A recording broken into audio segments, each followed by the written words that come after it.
Hello दोस्तों, स्वागत है आपका आपके अपने चैनल स्मार्ट स्टडी जोन पर। आज हम संपूर्ण मैथ पेडागोजी कवर करने वाले हैं। तो अगर आप अपने पेडागोजी के नंबर पक्के करना चाहते हैं तो इस वीडियो को अंत तक जरूर देखिएगा। चलिए शुरू करते हैं। तो आज का हमारा विषय है गणित का शिक्षण शास्त्र। हम ये समझेंगे कि गणित असल में है क्या, इसका स्वभाव कैसा है और इसे स्कूलों में क्यों और कैसे पढ़ाया जाना चाहिए। बिल्कुल, और हमारा लक्ष्य इन सभी बिंदुओं को परीक्षा के नजरिए से समझना है। हम एक एक करके गणित का अर्थ, उसकी प्रकृति और एनसीएफ 2025 के दिशा निर्देशों पर विस्तार से चर्चा करेंगे। ठीक है, तो चलिए इसे खोलते हैं। सबसे पहले ये मैथमेटिक्स शब्द आया कहाँ से, इसकी कहानी क्या है? इसकी उत्पत्ति प्राचीन ग्रीक शब्द मंथाइनेन से हुई है। मंथाइनेन? हाँ, मंथाइनेन, जिसका मतलब है सीखना, और एक और शब्द है टेक्ने, जिसका मतलब है कला या तकनीक। अच्छा, तो सीखना और कला। बिल्कुल।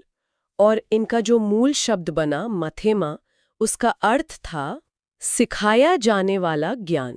और हिंदी में गणित का मतलब तो सीधा है, गणनाओं का विज्ञान। लेकिन यहीं पर मुझे लगता है ज्यादातर लोगों के लिए कंफ्यूजन शुरू हो जाता है। क्या ये सिर्फ गणनाओं तक ही सीमित है? नहीं, बिल्कुल नहीं। और यही सबसे बड़ा मिसकंसेप्शन है। गणित असल में कई चीजों का विज्ञान है। हाँ, ये गणनाओं यानी कैलकुलेशन का विज्ञान है, पर ये स्थान यानी स्पेस और संख्याओं, नंबर्स का भी विज्ञान है। और मापतौल, मात्रा, दिशा, ये सब भी इसमें आता है। हाँ, ये सब भी। और सबसे जरूरी बात, ये तार्किक विचारों मतलब लॉजिकल रीजनिंग का विज्ञान है। ये सिर्फ नंबर नहीं, सोचने का एक तरीका है। यहीं से बात सच में दिलचस्प हो जाती है। हमारे पास कुछ प्रसिद्ध परिभाषाएं हैं जो सीधे परीक्षा में पूछी जाती हैं। हाँ, और उन्हें याद रखने के लिए कुछ मजेदार ट्रिक्स भी हैं। जैसे कि लॉग की परिभाषा। हाँ, लॉक ने कहा था, गणित वह मार्ग है जिसके द्वारा बच्चों के मन या मस्तिष्क में तर्क यानी लॉजिक करने की आदत स्थापित होती है। मतलब मन में लॉजिक का लॉक लगा देना। बिल्कुल, ये एक बहुत अच्छी ट्रिक है इसे याद रखने की। और गैलीलियो? उन्होंने तो इसे किसी और ही लेवल पर पहुंचा दिया। हाँ, गैलीलियो ने कहा गणित वह भाषा है जिसमें परमेश्वर ने संपूर्ण ब्रह्मांड को लिख दिया है। इसकी ट्रिक तो सीधी है, गैलीलियो और उनकी दूरबीन जिससे उन्होंने ब्रह्मांड को देखा था। सही है। फिर आते हैं रॉजर बेकन। उनका कहना था कि गणित सभी विज्ञानों का सिंहद्वार और कुंजी है। हाँ, मेन गेट और चाबी। इसकी ट्रिक है बेकन बराबर गेट। वो कह रहे हैं कि बिना गणित के आप विज्ञान में घुस ही नहीं सकते। और एक परिभाषा होगबिन की भी है। होगबिन ने कहा था गणित सभ्यता और संस्कृति का दर्पण है। मतलब आप किसी समाज को उसके गणित से समझ सकते हैं। ये सारी परिभाषाएं सिर्फ किताबी नहीं है ना? ये गणित के अलग अलग चेहरे दिखाती हैं। बिल्कुल, कुल से तर्क का साधन मानता है, तो कोई ब्रह्मांड की भाषा और कोई विज्ञान की नींव। तो अब हम जानते हैं कि गणित क्या है, लेकिन इसका स्वभाव कैसा है, मतलब इसकी प्रकृति क्या है जो इसे इतिहास या हिंदी जैसे विषयों से इतना अलग बनाती है। इसकी प्रकृति को समझने के लिए हमें इसकी विशेषताओं को देखना होगा। सबसे पहली और सबसे जरूरी बात, ये तार्किक मतलब लॉजिकल है। इसमें रटने की कोई गुंजाइश नहीं है। जरा भी नहीं। हर कदम के पीछे एक क्यों और कैसे होता है। जैसे अगर A B से बड़ा है और B C से बड़ा है, तो ये तय है कि A C से बड़ा ही होगा। इसमें कोई दो राय नहीं हो सकती। और दूसरी विशेषता जो है अमूर्त होना, एब्स्ट्रैक्ट, ये बात कई लोगों को परेशान करती है। सही कहा। इसकी अवधारणाएं विचारों में होती हैं, हम उन्हें छू नहीं सकते। जैसे 5 एक अमूर्त विचार है। हम 5 सेब तो देख सकते हैं। हाँ, लेकिन 5 अपने आप में कुछ नहीं है, वो बस एक आइडिया है। और एक अच्छे शिक्षक का काम ही यही है कि वो मूर्त चीजों से अमूर्त विचार सिखाए। एक और बात है इसका श्रेणीबद्ध या पदानुक्रमित होना, हायरार्किकल। बिल्कुल, ये एक दीवार की तरह है। अगर नीचे की ईंट मतलब कोई बेसिक कॉन्सेप्ट गायब है, तो ऊपर की इमारत टिक ही नहीं सकती। मतलब अगर किसी को जोड़ना नहीं आता तो वो गुणा नहीं सीख सकता। हाँ, इसका एक तय क्रम है। पहले अंकगणित, फिर बीजगणित, फिर त्रिकोणमिति और फिर कैलकुलस। ये क्रम तोड़ा नहीं जा सकता। और इसकी अपनी एक भाषा भी है जो सांकेतिक है। हाँ, इसकी अपनी भाषा है जो संकेतों जैसे प्लस, माइनस, पाई, थीटा और नियमों पर चलती है। इससे बड़ी बड़ी बातों को बहुत छोटे रूप में लिखा जा सकता है। और सबसे खास बात, ये सार्वभौमिक है, यूनिवर्सल। बिल्कुल। इसके नियम पूरी दुनिया में एक जैसे हैं। भारत में भी 2+2=4 है और अमेरिका में भी। ये कभी नहीं बदलता। ठीक है, तो इन सब बातों का भारत में पढ़ाने के लिए क्या मतलब है? यहाँ पर NCF 2005 की क्या भूमिका है? NCF 2005 यानी राष्ट्रीय पाठ्यचर्या की रूपरेखा गणित के लिए एक बहुत ही साफ दृष्टिकोण देता है। और उसका मुख्य विजन क्या है? एक लाइन में कहें तो बच्चे गणित से डरे नहीं बल्कि उसका आनंद ले। सारा जोर डर को मजे में बदलने पर है। ये सुनने में बहुत अच्छा लगता है, लेकिन इसका मुख्य उद्देश्य क्या है?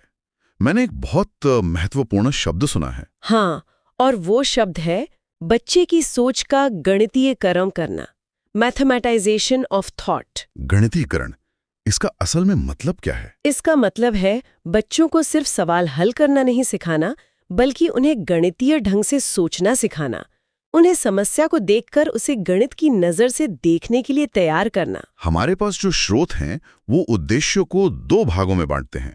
हाँ, संकीर्ण और व्यापक उद्देश्य, नैरो एंड हायर एम्स। तो संकीर्ण उद्देश्य क्या है? संकीर्ण उद्देश्य प्राथमिक स्तर के लिए हैं।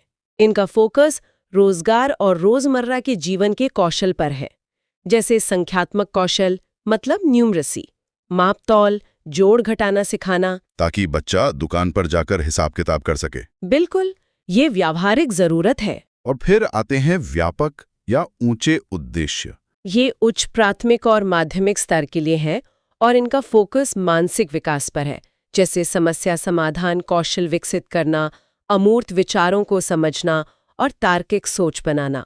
तो एक तरह से संकीर्ण उद्देश्य नींव बनाते हैं और व्यापक उद्देश्य उस पर पूरी इमारत खड़ी करते हैं, जिससे सोच का सही गणितीकरण हो पाता है। तो गणित एक खास तरह की सोच को बढ़ावा देता है। नोट्स में 2 तरह की सोच पर जोर दिया गया है, अभिसारी और अपसारी। हाँ, कन्वर्जेंट और डाइवर्जेंट थिंकिंग, ये परीक्षा में अक्सर पूछा जाता है। अभिसारी चिंतन क्या है? अभिसारी चिंतन, जिसे हम सिकुड़ी हुई सोच भी कह सकते हैं, इसमें प्रश्न का केवल एक ही सही उत्तर होता है। ये बंद अंत वाले प्रश्न होते हैं। जैसे 10 और 5 का जोड़ क्या है? बिल्कुल, इसका जवाब सिर्फ 15 है और कुछ नहीं। और अपसारी चिंतन? उसे फैली हुई सोच कहते हैं।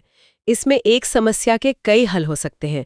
ये खुले अंत वाले प्रश्न होते हैं और रचनात्मकता को बढ़ावा देते हैं। अच्छा, तो अगर मैं पूछूं, ऐसी 2 संख्याओं बताओ जिनका जोड़ 15 हो। हाँ, अब इसके कई जवाब हो सकते हैं। 10+5, 7+8, 1+14 और भी बहुत सारे।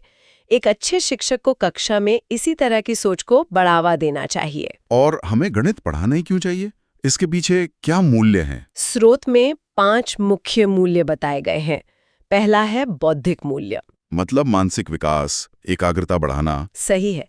दूसरा व्यवहारिक मूल्य, जो रोजमर्रा की जिंदगी में काम आता है, खरीदारी, बैंकिंग वगैरह। तीसरा है अनुशासनात्मक मूल्य। हाँ, ये दिमाग को अनुशासित करता है और एकाग्रता सिखाता है। और नैतिक मूल्य, ये थोड़ा अजीब लगता है, गणित और नैतिकता। देखिए, गणित सत्य पर आधारित है। यह निष्पक्ष होना सिखाता है। 2+2 कभी 5 नहीं हो सकता, चाहे आप कितनी भी कोशिश कर लें। ये आपको सच्चाई का सम्मान करना सिखाता है। अच्छा, इस नजरिए से ये सही लगता है। और आखिरी है सांस्कृतिक मूल्य। हाँ, हमारी वास्तुकला, संगीत, कला, सब में कहीं ना कहीं गणित छिपा हुआ है। ठीक है, तो अब एक त्वरित पुनरीक्षण करते हैं जो परीक्षा के लिए बहुत उपयोगी होगा। जरूर, कुछ सीधे सवाल जवाब देखते हैं। गणित की प्रकृति क्या है? तार्किक यानी लॉजिकल। गणित का आधार क्या है? तर्क यानी रीजनिंग। NCF 2005 का मुख्य फोकस क्या है? गणितीयकरण यानी मैथमेटाइजेशन। अच्छा, और प्राथमिक स्तर पर क्या नहीं पढ़ाना चाहिए? कोण यानी एंगल्स की रचना, चाप यानी आर्क लगाना और 3D चौपड़ या टेसेलेशन, ये सब उच्च स्तर के विषय हैं। ये याद रखना जरूरी है। एक और बात, गणित की भाषा के 5 मुख्य अंग। हाँ, ये है पद, टर्म्स, प्रत्यय, कॉन्सेप्ट्स, सूत्र, फॉर्मूला, सिद्धांत, प्रिंसिपल्स और संकेत, सिंबल्स। तो इन सब का क्या मतलब है? ये तो साफ है कि गणित सिर्फ संख्याओं का खेल नहीं है। बिल्कुल नहीं, यह सोचने का एक तरीका है, एक सार्वभौमिक भाषा है और जीवन के लिए एक बहुत जरूरी साधन है। और जैसा कि NCF कहता है, इसे सिखाने का लक्ष्य केवल गणना करना सिखाना नहीं, बल्कि सोच को ताकतवर बनाना है। बिल्कुल सही। आज के इस गहन चर्चा के लिए आपका बहुत बहुत धन्यवाद। जाते जाते बस एक विचार छोड़ना चाहूंगी। स्रोत कहते हैं कि गणित ब्रह्मांड का वर्णन करने वाली एक भाषा है। अगर ये सच है तो जरा सोचिए, हम क्या नई चीजें खोज सकते हैं या क्या बयां कर सकते हैं अगर हम पूरी तरह से नए प्रतीकों और नियमों के साथ एक नई तरह का गणित इजाद करें। अगला टॉपिक है गणित शिक्षण विधियां और सहायक सामग्री। हाँ, मैथ पेडागॉजी, और हमारे पास इस पर कुछ बहुत ही सटीक मतलब परीक्षा के लिहाज से जरूरी नोट्स है। बिल्कुल। तो आज का लक्ष्य इन विधियों और सामग्रियों के पीछे के लॉजिक को समझना है, ताकि परीक्षा में रटना न पड़े, समझ से सही ऑप्शन चुन सकें। चलिए एक एक करके इन्हें समझते हैं। तो नोट्स में सबसे पहली बात यह है कि गणित पढ़ाने का कोई एक सबसे अच्छा तरीका नहीं होता। नहीं होता। ये टॉपिक और बच्चों की उम्र पर निर्भर करता है। और इसमें सबसे पहली और सबसे जरूरी विधि है आगमन विधि, इंडक्टिव मेथड। इसे प्राइमरी लेवल के लिए सबसे अच्छा माना जाता है। क्यों? इसकी प्रक्रिया की वजह से। इसकी प्रक्रिया है उदाहरण से नियम की ओर। Example to rule. हाँ, मतलब आप बच्चे को सीधे फॉर्मूला नहीं बताते, आप उसे कई उदाहरण देते हैं ताकि वो फॉर्मूला खुद खोज निकाले। अच्छा, और यहीं से वो 3 मशहूर शिक्षण सूत्र, टीचिंग मैक्सिम्स निकलते हैं जो सीधे पूछे जाते हैं। बिल्कुल। पहला, विशिष्ट से सामान्य की ओर, स्पेसिफिक टू जनरल। मतलब कई सारे उदाहरणों से एक नियम तक पहुंचना। दूसरा है ज्ञात से अज्ञात की ओर। Known to unknown. और तीसरा मूर्त से अमूर्त की ओर। Concrete to abstract. सही। इसका फायदा तो साफ है, बच्चे जब खुद नियम बनाते हैं तो ज्ञान स्थायी होता है। बिल्कुल। ये एक मनोवैज्ञानिक विधि है, रटने की आदत को ये खत्म करती है। लेकिन इसका एक दोष भी तो होगा। हाँ है। ये एक धीमी विधि है, मतलब टाइम कंज्यूमिंग है, जिससे सिलेबस पूरा करने में थोड़ी मुश्किल हो सकती है। अच्छा, तो अब इसकी ठीक उल्टी विधि पर आते हैं, निगमन विधि। हाँ, डिडक्टिव मेथड। ये अपर प्राइमरी और उससे ऊंचे स्तर के लिए है। और इसकी प्रक्रिया है नियम से उदाहरण की ओर। Rule to example. बिल्कुल।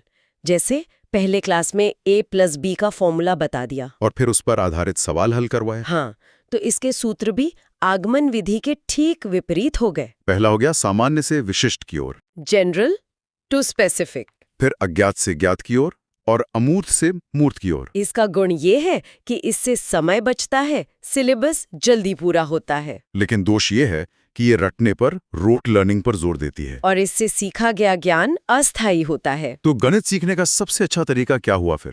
नोट्स में एक बहुत काम की बात लिखी है। हाँ, और वो ये है कि पहले आगमन विधि से नियम समझाएं और फिर निगमन विधि से उसका अभ्यास कराएं। बिल्कुल, यही सबसे बैलेंस तरीका है। ठीक है। अगली विधि है विश्लेषण विधि, एनालिसिस मेथड। इसका मतलब बताया गया है खोलना। हाँ, किसी समस्या को छोटे छोटे हिस्सों में तोड़ना। इसकी प्रक्रिया अज्ञात से ज्ञात की ओर होती है और इसका सबसे अच्छा प्रयोग रेखा गणित में होता है। हाँ, ज्योमेट्री में प्रमेय या थ्योरम सिद्ध करने के लिए। जैसे ये सिद्ध करना कि त्रिभुज के तीनों कोणों का योग 180 डिग्री होता है। तो हम ये लेकर चलते हैं कि हमें क्या सिद्ध करना है जो कि अज्ञात है, और वहां से शुरू करके उस तक पहुंचते हैं जो हमें दिया गया है, यानी ज्ञात। बिल्कुल। और विश्लेषण का उल्टा है संश्लेषण विधि, सिंथेसिस मेथड, यानी जोड़ना। इसमें छोटे छोटे हिस्सों को जोड़कर एक निष्कर्ष पर पहुंचा जाता है। इसकी प्रक्रिया हो गई ज्ञात से अज्ञात की ओर। हाँ, इसका इस्तेमाल ज्योमेट्री में रचना या कंस्ट्रक्शन करते समय होता है। लेकिन इसकी एक कमी है, इसमें क्यों का जवाब नहीं मिलता। सही कहा। इसमें बस रटे रटाए स्टेप्स होते हैं जिससे ये रटने जैसी हो जाती है। अब आते हैं एक बहुत महत्वपूर्ण विधि पर, समस्या समाधान विधि, problem solving method. Learning by doing पर आधारित। हाँ, और इसमें जॉर्ज पोलिया के 4 चरण बहुत महत्वपूर्ण है। बहुत ज्यादा। परीक्षा में इनका क्रम, इनका सीक्वेंस सीधा पूछा जाता है। तो पहला चरण है समस्या को समझना, अंडरस्टैंडिंग द प्रॉब्लम। दूसरा, योजना बनाना, डिवाइजिंग अ प्लान। तीसरा, योजना लागू करना, एग्जीक्यूटिंग द प्लान। और चौथा, जिसे हम अक्सर भूल जाते हैं, बिल्कुल, पुनः जांच करना या समीक्षा, लुक बैक या रिफ्लेक्ट। ये चौथा स्टेप सीखने के लिए सबसे जरूरी है। बिल्कुल। इसके बाद है प्रयोजना विधि, यानी प्रोजेक्ट मेथड। इसके जनक किलपैट्रिक थे और ये जॉन डीवी की विचारधारा पर आधारित है। इसकी सबसे बड़ी पहचान है गणित को दैनिक जीवन से जोड़ना, जैसे अपने घर का बजट बनाना, या स्कूल के बगीचे का क्षेत्रफल मापना, ये समूह में काम करना भी सिखाती है। और आखिरी विधि है ह्यूरिस्टिक विधि, खोज विधि। इसके जनक है H.E. आर्मस्ट्रॉन्ग। ह्यूरिस्टिक, ये शब्द कहाँ से आया? ह्यूरिस्को एक ग्रीक शब्द है। इसका मतलब है मैं खोजता हूँ। अच्छा, तो इस विधि में छात्र एक खोजकर्ता की तरह काम करता है। हाँ, अ डिस्कवरर, और शिक्षक केवल एक मार्गदर्शक होता है, अ गाइड। बहुत बढ़िया। अब बात करते हैं शिक्षण सहायक सामग्री की, TLM, जहां से अक्सर चित्र वाले प्रश्न आते हैं। हाँ, और सबसे पहले है गिनतारा यानी एबेकस। ये तो सबसे पुराना उपकरण है। बिल्कुल, इससे स्थानीय मान मतलब प्लेस वैल्यू बहुत अच्छे से सिखाया जाता है। जोड़ घटाओ और संख्या पढ़ना लिखना भी। और एक खास बात, ये दृष्टिबाधित विजुअली इम्पेयर्ड बच्चों के लिए भी बहुत उपयोगी है। अगला है जियो बोर्ड। जियो बोर्ड, वो लकड़ी का बोर्ड जिस पर कीलें लगी होती हैं। और रबर बैंड का इस्तेमाल किया जाता है। हाँ। और ध्यान देने वाली बात यह है कि इसका उपयोग केवल 2D आकृतियां सिखाने के लिए होता है। जैसे आयत, वर्ग, त्रिभुज। इनसे परिमाप और क्षेत्रफल भी समझा सकते हैं, लेकिन 3D आकृतियां नहीं। अच्छा, ये एक इम्पोर्टेंट पॉइंट है। फिर आता है टैंग्राम, वो चीनी पहेली। हाँ, जिसमें 7 टुकड़े होते हैं, 5 त्रिभुज, 1 वर्ग और 1 समानांतर चतुर्भुज। इसका उपयोग किस लिए होता है? इसका उपयोग ज्यामितीय आकृतियों की पहचान करने और स्थानिक समझ यानी स्पेशल अंडरस्टैंडिंग विकसित करने में होता है। मतलब ये देखना कि कौन सा टुकड़ा कहाँ फिट होगा। बिल्कुल, ये एक तरह की दिमागी कसरत है। डॉट पेपर या ग्राफ पेपर का इस्तेमाल सममिति और परावर्तन, मतलब सिमेट्री और रिफ्लेक्शन सिखाने के लिए होता है। और ग्राफ पेपर का एक बहुत खास इस्तेमाल है दशमलव संख्याओं का गुणा सिखाने के लिए। डेसिमल मल्टीप्लिकेशन, वो कैसे? जैसे 0.2 गुणा 0.3 को चित्र द्वारा दिखाना।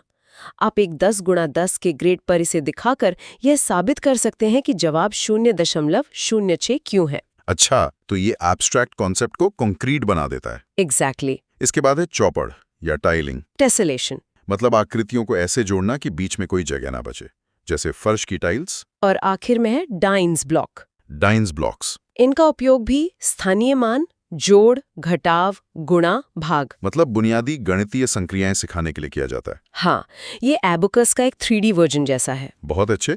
तो अब कुछ स्मार्ट टिप्स जो परीक्षा में सही विकल्प चुनने में मदद करेंगे। हाँ, कुछ पॉजिटिव कीवर्ड्स हैं जिन्हें हमेशा प्राथमिकता देनी चाहिए। ये शब्द हैं करके सीखना, वास्तविक जीवन से जोड़ना, खोज करना। समूह चर्चा और खुला अंत वाले प्रश्न, ओपन एंडेड। और कुछ नेगेटिव कीवर्ड्स भी हैं जिनसे बचना चाहिए। ये है रटना या रोट लर्निंग, बहुत सारे अभ्यास जिसे ड्रिल कहते हैं, केवल सूत्र का प्रयोग, और बच्चों को होशियार या कमजोर में वर्गीकृत करना। यहाँ एक सवाल है, बहुत सारे अभ्यास नेगेटिव क्यों हैं? प्रैक्टिस तो जरूरी है। सवाल बहुत अच्छा है। जब अभ्यास बिना समझे सिर्फ दोहराव के लिए किया जाता है तो उसे ड्रिल कहते हैं, और NCF इसे रटने के बराबर मानता है। इसलिए ये एक नेगेटिव कीवर्ड है। समझ गया, मतलब समझ पर जोर देना ज्यादा पॉजिटिव है। बिल्कुल। तो आज हमने गणित सिखाने की मुख्य विधियों और सहायक सामग्रियों को समझा, आगमन और निगमन का अंतर, विश्लेषण और संश्लेषण का संबंध, और जियोबोर्ड व टेनग्राम जैसे उपकरणों का सही उपयोग। ये सब परीक्षा के लिए बहुत महत्वपूर्ण है। अंत में सोचने के लिए एक विचार छोड़ते हैं। हाँ, हमने जॉर्ज पॉलिया की समस्या समाधान विधि के 4 चरण देखे। समझना, योजना बनाना, लागू करना और समीक्षा करना। क्या इन 4 चरणों का उपयोग गणित के सवालों के अलावा प्रतियोगी परीक्षाओं की तैयारी की समस्या को हल करने के लिए भी किया जा सकता है? ये एक बहुत दिलचस्प सवाल है। सोचकर देखिए। पहला चरण, सिलेबस को समझना। दूसरा, एक स्टडी प्लान बनाना। तीसरा, उस प्लान पर अमल करना। और चौथा, मॉक टेस्ट के जरिए अपनी तैयारी की समीक्षा करना। शायद सफलता का फॉर्मूला भी इसी गणितीय विधि में ही छिपा है। अगला टॉपिक है गणित की पेडागॉजी, और आज के स्रोतों में हम 3 खास हिस्सों पर गौर करेंगे: मूल्यांकन, गलतियों का विश्लेषण और उपचारात्मक शिक्षण। हाँ, और आज की चर्चा का जो मिशन है वो असल में ये समझना है कि एक टीचर कैसे पता लगाता है कि बच्चे ने कितना सीखा है, वो गलतियां कहाँ कर रहा है, और फिर उन गलतियों को मतलब सुधारा कैसे जाए। हाँ, ये सिर्फ थ्योरी नहीं है, बल्कि एक अच्छी टीचिंग का आधार है, खासकर गणित जैसे विषय में जहाँ हर कॉन्सेप्ट एक दूसरे से जुड़ा होता है। बिल्कुल, अगर एक भी कॉन्सेप्ट हिला हुआ हो तो आगे की पूरी इमारत डगमगा जाती है। तो यहीं से शुरू करते हैं। स्कूलों में आजकल एक शब्द बहुत सुनने को मिलता है, CCE, यानी सतत और व्यापक मूल्यांकन। ये सुनने में बड़ा भारी भरकम लगता है। सुनने में लगता है। चलिए इसे आसान बनाते हैं। सतत यानी कंटिन्यूअस। ओके। इसका सीधा सा मतलब है कि परीक्षा साल में सिर्फ एक बार नहीं होगी, मूल्यांकन पूरे साल पढ़ाई के साथ साथ चलता रहेगा। ये एक घटना नहीं, एक प्रक्रिया है। यानी छोटे छोटे टेस्ट, क्लास में सवाल जवाब, ये सब मूल्यांकन का ही हिस्सा है। बिल्कुल। और अब आते हैं दूसरे शब्द पर, व्यापक यानी कॉम्प्रिहेंसिव। इसका क्या मतलब है? इसका मतलब है कि हम सिर्फ पेन पेपर टेस्ट के नंबर नहीं देखेंगे। बच्चे का खेलकूद में प्रदर्शन कैसा है, उसका व्यवहार, अनुशासन, प्रोजेक्ट वर्क, सब कुछ। अच्छा। हाँ, इसे स्कोलास्टिक और कोस्कोलास्टिक दोनों एरिया कहते हैं। तो मूल्यांकन के दो मुख्य प्रकार भी बताए गए हैं, रचनात्मक मतलब फॉर्मेटिव और योगात्मक यानी समेटिव। ये क्या है? देखिए, रचनात्मक मूल्यांकन यानी फॉर्मेटिव असेसमेंट वो है जो पढ़ाई के दौरान होता है, बीच बीच में। हाँ, इसका मकसद बच्चे की कमियां जानकर उनमें सुधार लाना है, न कि उसे फेल पास करना। इसीलिए इसे कहते हैं असेसमेंट फॉर लर्निंग, मतलब सीखने के लिए आकलन। और इसका वेटेज 40% होता है ना? सही। तो फिर योगात्मक मूल्यांकन इसका ठीक उल्टा हुआ। अच्छा। योगात्मक मूल्यांकन मतलब समेटिव असेसमेंट वो सत्र के अंत में होता है, फाइनल एग्जाम की तरह, जिसका मकसद जजमेंट देना है। बिल्कुल, ग्रेड्स देना, नंबर्स देना। ये बताता है कि बच्चे ने कुल कितना सीखा। इसीलिए इसे असेसमेंट ऑफ लर्निंग कहते हैं, यानी सीखने का आकलन। और इसका वेटेज ज्यादा है, 60%। हाँ। ये जो सुधार वाली बात है, हमारे नोट्स में इस हिस्से को सबसे जरूरी बताया गया है, जिसमें टीचर को एक डॉक्टर की तरह बताया गया है। ये क्या मतलब हुआ? ये बहुत ही सटीक एनालॉजी है। इसका एक तय क्रम है, एक सीक्वेंस। पहला कदम है निदानात्मक परीक्षण, यानी डायग्नोस्टिक टेस्टिंग। डायग्नोस्टिक जैसे मेडिकल टेस्ट होते हैं। वही, निदान का मतलब ही है समस्या के कारण का पता लगाना। जैसे डॉक्टर बीमारी का पता लगाता है, वैसे ही टीचर ये पता लगाता है कि बच्चा गणित में किस वजह से अटक रहा है। यानी इस स्टेप में पढ़ाया नहीं जाता, सिर्फ टेस्ट लेके कमजोरी पकड़ी जाती है। टीचर दोबारा पढ़ाता है, लेकिन शायद इस बार नए तरीकों से, नए उदाहरणों से, या फिर टीचिंग लर्निंग मटेरियल TLM का इस्तेमाल करके। तो सही क्रम हुआ, पहले शिक्षण, फिर मूल्यांकन, फिर निदान मतलब कमजोरी खोजना, और आखिर में उपचार यानी सुधारना। एकदम सही। टीचिंग, इवैल्यूएशन, डायग्नोसिस और फिर रिमीडिएशन। NCF 2005 कहता है कि गलतियां सीखने का अभिन्न हिस्सा हैं। ये सुनने में थोड़ा अजीब लगता है, गलतियां जरूरी क्यों हैं? क्योंकि गलतियां टीचर को ये बताती हैं कि बच्चा सोच कैसे रहा है। वो बच्चे के दिमाग में झांकने की एक खिड़की की तरह है। इसीलिए गलतियों पर बच्चे को डांटना नहीं चाहिए, बल्कि उन पर चर्चा करनी चाहिए, ताकि उसकी सोच को समझा जा सके। गणित में गलतियों के भी कुछ प्रकार बताए गए हैं, जैसे? हाँ, 3 मुख्य प्रकार हैं। पहली है लापरवाही की त्रुटि, जिसे केयरलेस एरर कहते हैं। ये तो बहुत आम है। बहुत। ये जल्दबाजी या गंदी लिखावट के कारण होती है, जैसे 7 को 1 पढ़ लेना। कॉन्सेप्ट सही है, पर ध्यान नहीं दिया। और दूसरी है गणना की त्रुटि, कंप्यूटेशनल एरर, मतलब जोड़ घटाने में गलती कर देना। अच्छा। तरीका सही है, कॉन्सेप्ट सही है, बस कैलकुलेशन में गड़बड़ हो गई। और तीसरी, जिसे सबसे गंभीर बताया गया है, वो है अवधारणात्मक त्रुटि, यानी कॉन्सेप्चुअल एरर। ये तब होती है जब बच्चे का कॉन्सेप्ट ही गलत हो। जैसे एक बच्चे का 0.5 को 0.5 से गुणा करके 2.5 लिखना। अच्छा। इससे पता चलता है कि उसे दशमलव गुणा का नियम ही नहीं पता। ये सबसे गंभीर इसलिए है क्योंकि इसमें बुनियादी समझ की ही कमी है। समझ गई। अच्छा, मूल्यांकन का मतलब सिर्फ परीक्षा तो है नहीं, तो एक टीचर के पास और कौन-कौन से टूल्स होते हैं? कई दिलचस्प टूल्स हैं। एक है उपाख्यानात्मक रिकॉर्ड, मतलब एनेक्डोटल रिकॉर्ड। ये क्या होता है? इसमें बच्चे से जुड़ी किसी खास घटना का छोटा सा ब्यौरा होता है, जैसे आज राहुल ने अपना टिफिन किसी और बच्चे के साथ शेयर किया। इससे उसके व्यवहार का पता चलता है। वाह। और एक चेकलिस्ट भी है। हाँ, चेकलिस्ट बहुत सीधी सीधी चीज है। इसमें सिर्फ हाँ या ना में जवाब होता है, जैसे क्या होमवर्क पूरा है, हाँ या ना। नोट्स में पोर्टफोलियो को सबसे अच्छा टूल बताया गया है, ऐसा क्यों? क्योंकि पोर्टफोलियो एक तरह की फाइल है जिसमें बच्चे के काम का कलेक्शन होता है, उसकी ड्राइंग, टेस्ट पेपर, अच्छे काम के नमूने। एक एल्बम की तरह। बिल्कुल। और ये सबसे अच्छा इसलिए क्योंकि ये बच्चे की क्रमिक प्रगति दिखाता है, प्रोग्रेस ओवर टाइम। आप देख सकते हैं कि साल की शुरुआत में बच्चा कहाँ था और अब कहाँ है। और रूब्रिक्स, ये क्या बला है? रूब्रिक्स एक तरह की ग्रेडिंग गाइड है। इसमें पहले से बताया जाता है कि किस स्तर के काम पर कितने नंबर मिलेंगे। अच्छा, इससे मार्किंग पारदर्शी हो जाती है और टीचर के मूड का उस पर असर नहीं पड़ता। ये तो बहुत तार्किक है। चलिए आखिर में बात करते हैं कि एक अच्छे मैथ्स टेस्ट में क्या खूबियां होनी चाहिए। 3 मुख्य विशेषताएं हैं। पहली, विश्वसनीयता यानी रिलायबिलिटी। इसका क्या मतलब? मतलब अगर एक ही पेपर को बार बार चेक किया जाए तो भी नंबर लगभग वही आए। नतीजों में कंसिस्टेंसी होनी चाहिए। ठीक है। दूसरी है वैधता यानी वैलिडिटी। मतलब टेस्ट जिस उद्देश्य के लिए बना है वो उसी चीज को मापे। जैसे अगर गणित का पेपर है तो उसमें भाषा इतनी कठिन नहीं होनी चाहिए कि वो गणित की जगह भाषा का टेस्ट बन जाए। सही बात है।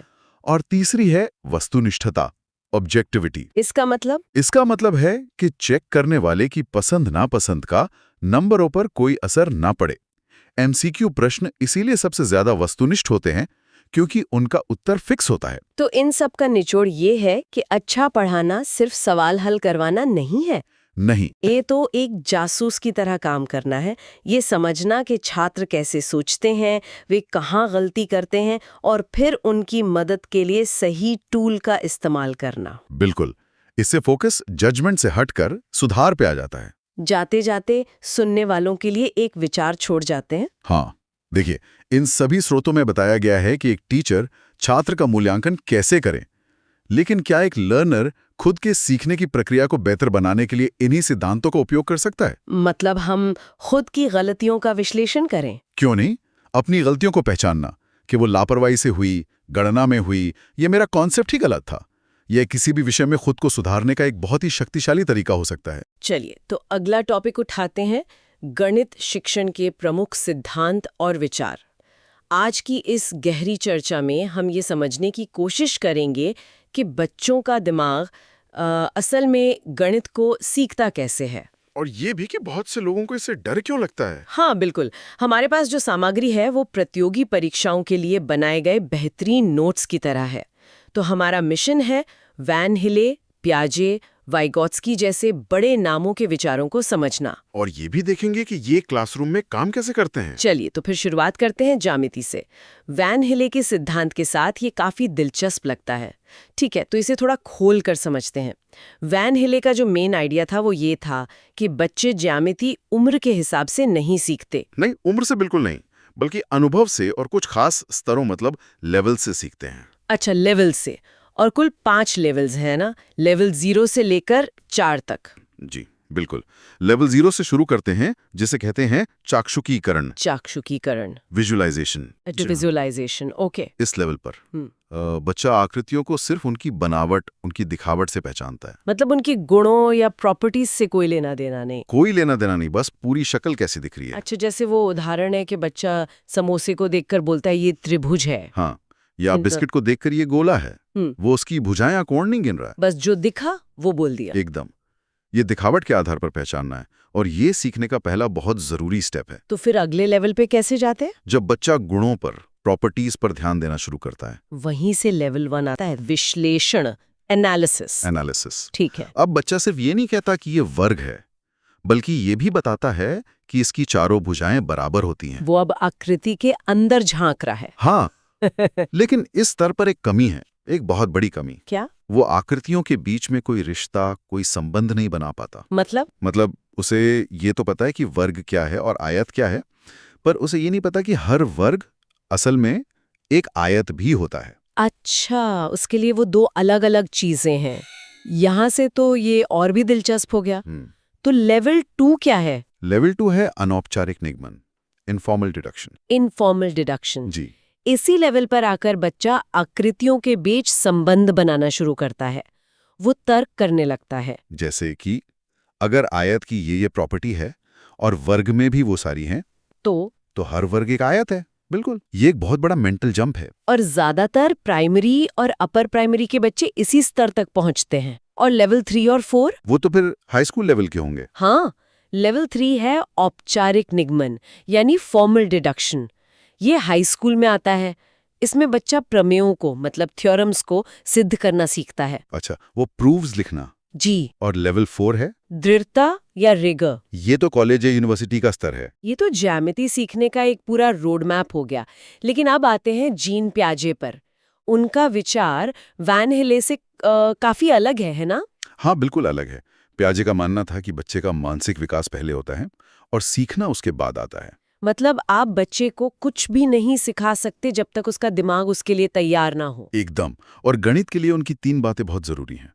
सबसे जरूरी है संरक्षण, कंजर्वेशन। संरक्षण, इसका मतलब क्या हुआ? इसका मतलब है ये समझना कि किसी चीज की मात्रा वही रहती है, भले ही उसका आकार या बर्तन बदल दिया जाए।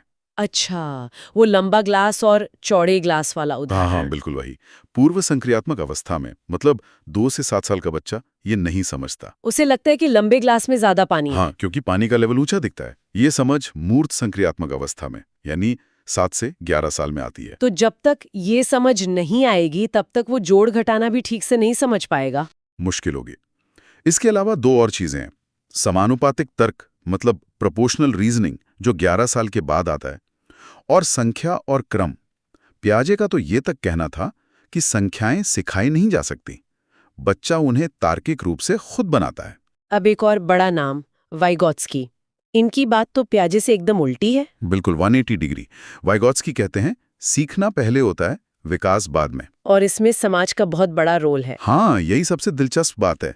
उनका पहला कॉन्सेप्ट है सामाजिक रचनावाद, सोशल कंस्ट्रक्टिविज्म। बच्चा अकेले नहीं सीखता, वो समाज और दोस्तों के साथ बातचीत करके गणित सीखता है। इसीलिए क्लास में ग्रुप डिस्कशन और पीयर लर्निंग को इतना जरूरी माना जाता है। बिल्कुल, जब भी ये शब्द दिखें तो समझिए बात वाइगॉत्स्की की हो रही है।